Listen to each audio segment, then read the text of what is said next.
आरसपुरा के गांव बड़ियाल काजिया में भूमि पर बने विवाद को लेकर आज उपजिला प्रशासन आरसपुरा की तरफ से विशेष जांच कमेटी का गठन किया गया। इस कमेटी का गठन तहसीलदार सुचेतगढ़ राहुल शर्मा की अध्यक्षता में किया गया।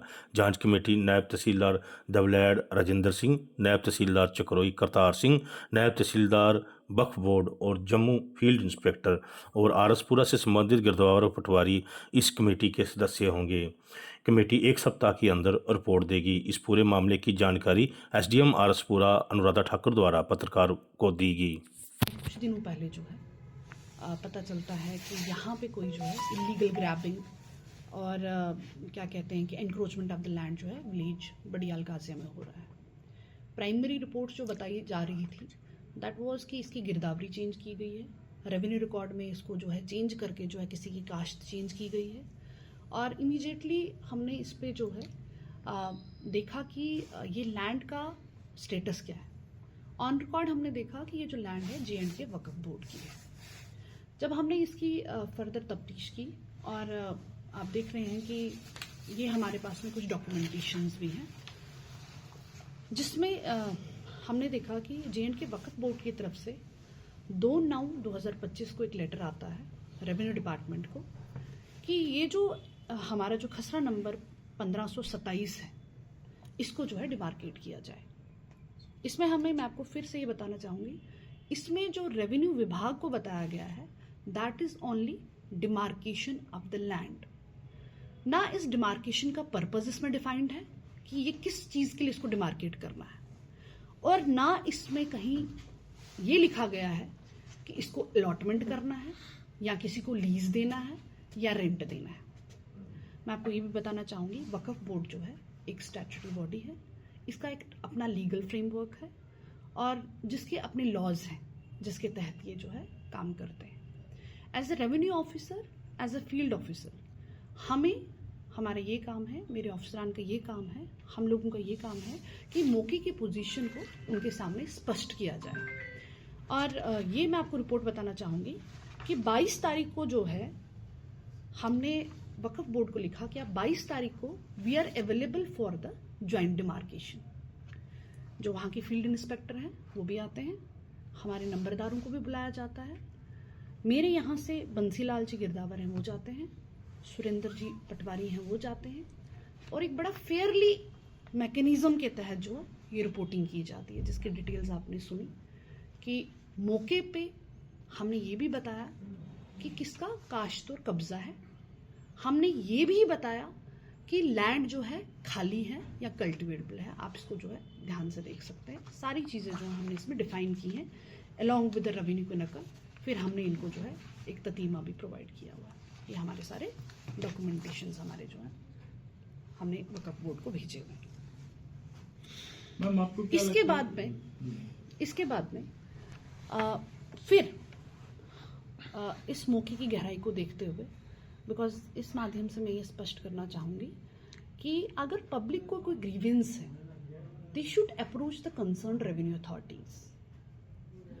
ना ही तहसीलदार साहब के ऑफिस में कोई डेपुटेशन जाता है, ना ही हमारे पास में कोई मौके की पोजीशन में कोई डेपुटेशन आता है कि यहाँ पे कोई ग्रैबिंग हो रही है और यहाँ पे कोई जो है इलीगल कंस्ट्रक्शन कर रहा है। आप तो जानते होंगे जब भी हमारा एज एन एडमिनिस्ट्रेशन हमारा ये रोल रहा है कि अगर हमारे पास में कोई ऐसी कार्रवाई आती है विद द पुलिस अथॉरिटीज़ हम लोग जो है उसको काम को देखते हैं, बंद करते हैं या फिर उसको जो है संज्ञान लेते हैं। पहले तो हमारे पास में जो स्टेक होल्डर्स हैं उनकी तरफ से कोई भी इस तरह का रिप्रेजेंटेशन नहीं आया।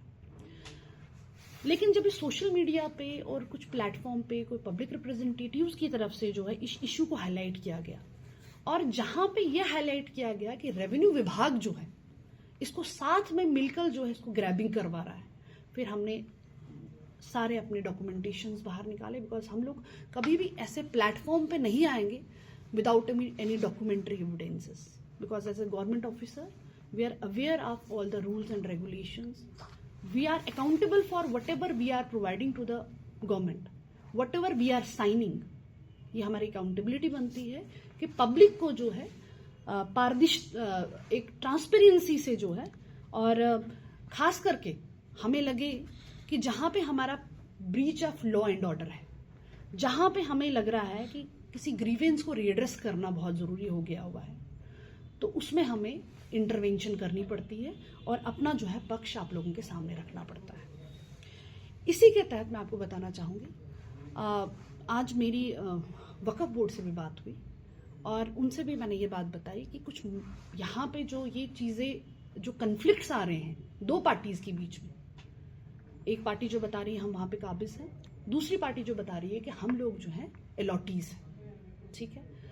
जो वहाँ पे काबिज है हमने उसका जो है प्रोसीजरली भेज दिया हुआ है। जो एक अलॉटमेंट का प्रोसीजर है मैं फिर आपको बताऊंगी, that pertains to the Waqf board, ठीक है जी। तो इस कन्फ्लिक्ट को दूर करने के लिए और इस मैटर को पब्लिक के सामने बहुत ही ट्रांसपेरेंटली रखने के लिए, ताकि लोगों को भी समझ आए कि as a revenue authority we are the protectors of the land. हम कभी भी ऐसी चीज़ों में इंडल्ज नहीं होंगे जहां पे हम लैंड ग्रैबिंग करवाएंगे और पब्लिक के लॉ एंड ऑर्डर और पीस को जो है डिस्टर्ब करवाएंगे। मैं खास करके ये भी आपके माध्यम से बोलना चाहूँगी कि अगर कुछ ऐसे एलिमेंट्स यहाँ पे सोसाइटी में हैं जिनको लगता है कि रेवेन्यू विभाग ने साथ में मिलकर ग्रैबिंग करवाई है, साथ में मिलकर यहाँ पे कोई इस तरह का इशू क्रिएट किया है, I request them please come with all the evidences.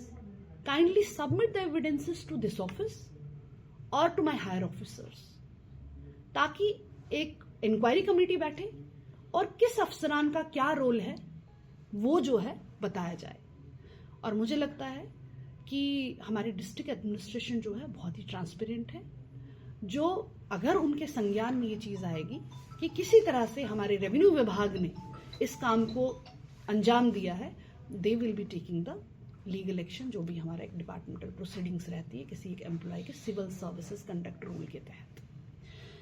फिर भी being a sub divisional head and being a revenue authority, क्योंकि हमारे साथ में आज सारी रेवेन्यू की टीम है, हमारे नंबरदार हैं, हमारे गिरदावर हैं, हमारे SHO साहब हैं, हम लोगों का प्राइमरी काम ये है कि कोई भी ऐसी घटना जो है हमारे एरिया में ना घटित हो जिसकी वजह से कोई लॉ एंड ऑर्डर, यहाँ का पीस जो है डिस्टर्ब हो। उसी के मद्देनजर जो है हमने आज अपने यहाँ से एक टीम कंस्टिट्यूट की गई है और ये टीम जो होगी हमारे रेवेन्यू अथॉरिटीज़ की होगी, हमारे वक्फ बोर्ड के नायब तहसीलदार, उनके जो फील्ड इंस्पेक्टर्स जो हैं वो होंगे, हमारे गिरदावर होंगे, पटवारी साहिबान होंगे, जो फिर से जो है इस पूरी चीज़ की एक फ्रेश इंक्वायरी करेंगे कि गिरदावरी का क्या स्टेटस है, जमाबंदी का क्या स्टेटस है, वहां पे जो पोजीशन का मसला आ रहा है उसको भी देखा जाएगा, जिसको अलॉटमेंट हुई है वो भी देखा जाएगा, उनकी लीज भी देखी जाएगी।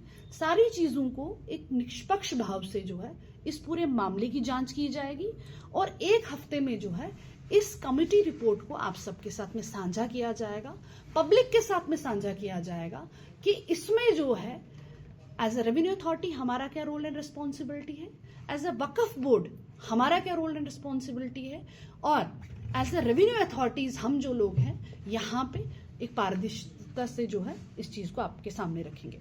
साथ में मैं एक और चीज़ आपको बताऊं, जो यहाँ पे मौके पे हमें पता चला कि कुछ इलीगल डंपिंग हुई है या उसको कुछ एनक्रोच कर रहे हैं, उसको भी एक रेगुलेटरी कह लीजिए, हमने एक रेगुलेटरी करने के लिए, ताकि एक फेयर इंक्वायरी रिपोर्ट हमारे सामने आए। जो नायब तहसीलदार कंसर्न है और हमारे जो SHO साहब हैं, हमने इनको एक डायरेक्शंस दी है कि एंश्योर किया जाए जब तक दोनों पार्टीज का एक तरह से उनका भाव ना सुना जाए, उनके डॉक्यूमेंटेशंस को चेक ना किया जाए, और ये जो हम डॉक्यूमेंटेशंस जो हैं दोनों पार्टीज की हम देखेंगे, दोनों को सुनेंगे, एक पब्लिक सानू गुरदौर साहब पटवारी साहब आए ने, उन्हें मौके पर आ गए उस जगह के उपर, उन्हें सानू फोन किया, सानू बुलाया गया, असी उत्थे गए हाँ। असी जा के उत्थे सानू उन्हें पूछा कि कौन जमीन बंदा कौन काश्त करता है, असीं दस्सिया सी कथाराम और केर सिंह और उसके भरा ने जिहड़े कि इस जमीन की काश्त भी करते हैं और कब्जा भी होता है। सर हमारी तरफ से रिपोर्ट दी गई है कि हमें एक लेटर आती है 2/9/2025 को कि वक्फ लैंड बोर्ड की तरफ से एक आती है कि इसकी निशानदेही करनी है, खसरा नंबर 1527, ठीक है, 2 कनाल 16 मरले, विलेज बड़ियाल काजियाँ। हमने क्या कि उसके बाद हम 15 अक्टूबर 2025 को हम मौके पे मैं और गुरदौर साहब पहुंचते हैं, हमने लंबरदार चौकीदार सबको तलब किया था। लंबरदार दोनों हमारे जो बुजुर्गान हमारे बैठे हुए सामने, इन्होंने आपको बताया तफसीलन की मौके पे इनको बुलाया गया था। इन्होंने जो हमने इनसे पूछा गया, इन्होंने बिल्कुल तफसीलन बताया हमें कि मौके पे किसका कब्जा काश्त है। हमने अपनी रिपोर्ट में बिल्कुल क्लियरली मेंशन किया इसमें कथाराम केर सिंह, शमशेर सिंह, पिसरान मेलाराम व मुसम्मा नीता देवी वाइफ ऑफ जनकराज, इनका कब्जा काश्त मुसलसल चला आ रहा है। और इनका जो 3 कनाल 2 मरला जेर कब्जा गैर मुमकिन सड़क था और बाकी 18 मरले पर पीर बाबा का कब्जा है जो उनकी मज़ार बनी हुई है। बाकी 1 कनाल 18 मरले में इनका कब्जा है, कथाराम केर सिंह, शमशेर सिंह और इनका नीता देवी का। जो आपकी तरफ से जो रिपोर्ट ये हमारी रिपोर्ट है, फैक्चुअल रिपोर्ट है। हमने इसमें क्लियरली मेंशन किया है कि इन लोगों का मौके पे काबज भी है और काश्त भी है। ठीक है, ये कोई रकबा खाली नहीं है, इनका जो कब्जा है ये मुसलसल चला आ रहा है। इसमें हमने क्लियरली मेंशन किया है। उन लोगों का आरोप है कि आपने दफ्तर बैठ कर इनकी रिपोर्ट बना के भेजी है। दफ्तर में नहीं, हमने फील्ड में गए थे। हमारे जो मोजिज लंबरदार हैं वो मौके पे मौजूद थे, हमारे गुरदौर साहब भी थे। वक़्फ़ के थ्रू एक लेटर आया था कि मतलब हमें जो लैंड है हमारी बडियाल काजिया में 1527 खसरा नंबर में वो हमें डिमार्केट करके दो। तो लोकल जो पटवारी गिरदावर और जो लंबरदार चौकीदार वो वहाँ पे गए और इन द प्रेजेंस ऑफ जो उनका फील्ड इंस्पेक्टर है एक जॉइंट डिमार्केशन की गई वहाँ पे। और जो लैंड जो थी वो मतलब हमने देखा कि कुछ जो लैंड है वहाँ पे वो सड़क के ऊपर के अंदर आई है, कुछ वहाँ पीर बाबा की मज़ार है वहाँ पे। और जो बाकी मतलब लैंड है वो 1 कनाल 18 मरले वो कब्जा और काश्त मतलब अंडर द कल्टीवेशन ऑफ 3 लोगों के कल्टीवेशन में थी। और जो स्पॉट में कोई भी लैंड वो खाली नहीं थी। और पूरी हमने ये रिपोर्ट कंपाइल करके वक़्फ़ को आगे वो सबमिट कर दी थी। अब सर क्या मुद्दा बना हुआ है जिसे लेकर आपके डिपार्टमेंट पर भी आरोप लग रहे हैं? जी, अब मतलब कुछ लोग रिपोर्ट ये कर रहे हैं कि रेवेन्यू डिपार्टमेंट ने ऐसे किया है कि मतलब इलीगल ऑक्यूपेशन है कुछ लोगों का, मगर ऐसा नहीं है। हमने पूरा लिखा हुआ है वहाँ पे कि 3 लोगों के कब्जा और काश्त में ये लैंड है और कल्टीवेबल लैंड है, ना कि कोई बैरन या काली लैंड है कुछ। पिछले दिनों में बड़े अलकाजियों में एक लैंड इशू हमारे नोटिस में आया हुआ है और उसी के तहत आज हमारी यहाँ मीटिंग हुई है। मेरी पब्लिक से यही रिक्वेस्ट है कि कानून को अपने हाथ में ना ले। एडमिनिस्ट्रेशन जो है लीगली और फेयरली इसमें इंक्वायरी करेगी और जिसका भी इसमें इन्वॉल्वमेंट होगी उसके खिलाफ एक्शन किया जाएगा। तो बीइंग ए सचो ये मेरी रिक्वेस्ट है कि लॉ एंड ऑर्डर अपने हाथ में ना ले। जो मैम ने अभी बताया कि इसमें एक कमेटी बन गई है, कमेटी अपना काम करेगी, दोनों पार्टियों को सुना जाएगा और एविडेंस देखे जाएंगे। उस एविडेंस के बेस पे आगे फर्दर कोर्स ऑफ एक्शन किया जाएगा। तब तक मेरी दोनों पार्टियों से अपील है कि वहां किसी किस्म का कोई भी कंस्ट्रक्शन, कोई भी स्टेट लैंड की पोजीशन है वो चेंज ना की जाए।